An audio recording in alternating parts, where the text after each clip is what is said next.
Don 3 cinema పేరు చెప్పి రణవీర్ సింగ్ మీద నిషేధం ఏదైతే విధించిందో FWIC దాని అధ్యక్షుడు ఏమొచ్చేసి బిఎన్ తివారీ. ఈయన ఇప్పుడు ఒక ప్రకటన చేశాడు. ఈ నాన్ కోఆపరేషన్ ఆదేశాలు ఏవైతే ఉన్నాయో, అంటే కోఆపరేషన్ చేయొద్దని తన యొక్క ఫెడరేషన్కి ఇచ్చినటువంటి ఆదేశాలను వెనక్కి తీసుకొని ఈ యొక్క సమస్యని సామరస్యంగా మీరు వాళ్ళు కలిసి పరిష్కరించుకోండి, ప్రస్తుతానికి మీ మీద ఉన్నటువంటి నిషేధాన్ని ఎత్తివేస్తున్నాం. ఈ నిషేధం అనేది ఎవరి మీద కూడా ఉండదు. నిషేధం వేసేటటువంటి, అంటే నిషేధం విధించేటటువంటి హక్కు ఎవరికీ లేదు. సమస్యలు ఏ విధంగా అయినా రావచ్చు, ఆ సమస్యలు పరిష్కరించడానికే ఈ ఫెడరేషన్ ఉంది అన్న విధంగా ఇప్పుడు బిఎన్ తివారీ ఏమొచ్చేసి ఒక ప్రకటనలో తెలిపారు. బహుశా వెనక నుంచి ఎవరో గట్టిగా పెట్టి ఉంటారు. వీళ్ళు ఆల్రెడీ కోఆపరేషన్ లేకుండా, అంటే వీళ్ళ యొక్క ఫెడరేషన్లో ఉన్నటువంటి వారి ఉద్యోగస్తులు లేకపోతే టెక్నీషియన్స్ ఎవరూ కూడా పని చేయకూడదంట రణవీర్ సింగ్ చేసినటువంటి సినిమాకి. మరి రణవీర్ సింగ్తో వీళ్ళు ఎవరు పని చేయకూడదంటే దాని అర్థం ఏంటి? ఇతన్ని నిషేధించినట్లే కదా. వీళ్ళు అఫీషియల్గా నిషేధించట్లేదు, కానీ రణవీర్ సింగ్ పనిచేసినటువంటి సినిమాకి ఈ ఫెడరేషన్కి లేదా దీనికి అనుబంధంగా ఉన్నటువంటి మిగతా యూనియన్లకు సంబంధించినటువంటి ఉద్యోగస్తులు అక్కడికి వెళ్ళకూడదు, ఆయనతో పని చేయకూడదు అంటే అర్థం ఏంటి?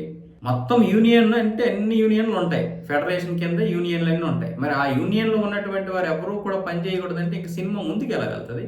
ఈయనతో సినిమా ఎవరు తీస్తారు? అది నిషేధం కిందకే వస్తుంది. ఆ తెలివితేటలు చూపిస్తే మిగతా వాళ్ళు చెక్కేరా?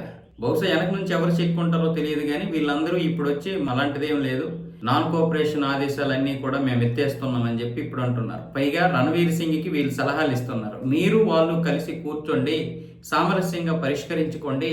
మరి అప్పుడే చెప్పొచ్చుగా, అప్పుడే ఈ ఉద్యోగస్తులందరికీ ఇలాంటి మీరు కోఆపరేషన్ చేయకండి అని చెప్పకుండా వాళ్ళని వీళ్ళని పిలిపించి పంచాయతీ పెట్టాలి. లేదనుకుంటే వాళ్ళతో మీరు మాట్లాడుకొని సమస్యను పరిష్కరించుకోండి రణవీర్ సింగ్ గారు అని చెప్పి ఇతనికే చెప్పేయాలి. ఇప్పుడు చెప్పింది ఏదో అప్పుడే చెప్పవచ్చు కదా.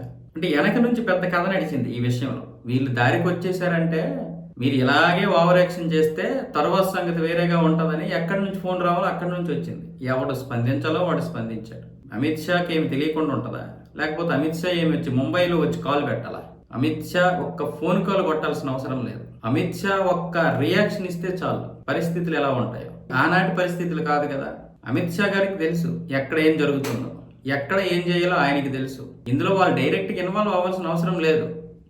ఎవడైనా ఎక్స్ట్రా చేస్తే ఎవరిని ఎక్కడ కాల్ ఇచ్చేయాలో అక్కడ ఇచ్చేస్తారు. కాల్ అంటే ఈ లెక్క కాదు. ఈ ఫెడరేషన్లన్నీ వాళ్ళని దాటి వస్తాయా? దురంధర్ సినిమా వచ్చేసరికి ఒక్కడికి ఇది లేదు, కంట్లో నెత్తురు లేదు, ఒంట్లో నెత్తురు లేదు. అంటే ఎంత ప్రేమిస్తున్నారో వీళ్ళు మరి పాకిస్తాన్ ప్రేమించకపోతే దురంధర్ సినిమా ఈ రోజు వాళ్ళందరూ బాలీవుడ్ పండగ చేసుకోవాలి. పండగ బాలీవుడ్ లో ఇప్పటి వరకు అంత హైయెస్ట్ గ్రాస్ వచ్చినటువంటి సినిమా లేదు. దంగల్ సినిమాకి అంత క్యాపబుల్ లేదు. దంగల్ సినిమా కేవలం 1000 కోట్లే వసూలు చేసింది, మిగతాదంతా ఏమొచ్చేసి అక్కడ వసూలు చేసింది చైనాలో. తర్వాత రిలీజ్ చేస్తే చైనా నుండి 1000 కోట్లు రిలీజ్ చేస్తే మనకు వచ్చింది 100 కోట్ల రూపాయలు. అంటే 90% వాడు తినేసి 10% మనకి ఇచ్చాడు. కానీ దురంధర్ అలా కాదు, చైనాలో ఆడలేదు, కేవలం భారతదేశం బయట ఉన్నటువంటి మిగతా మన సీడేట్లో ఆడింది. అంటే మన దేశానికి చెందినటువంటి వాళ్ళు చూశారు విదేశీయులు. అలా ఒక్కసారి ఎప్పుడో కొన్ని దంగల్ సినిమాని పక్కన పెట్టండి, కొన్ని దంగల్ సినిమా మంచిగానే వసూలు చేసింది అనుకుందాం, కానీ ఆ తర్వాత ఏది? ఏ సినిమా అయినా సరే ఇంత వసూలు చేసాయా?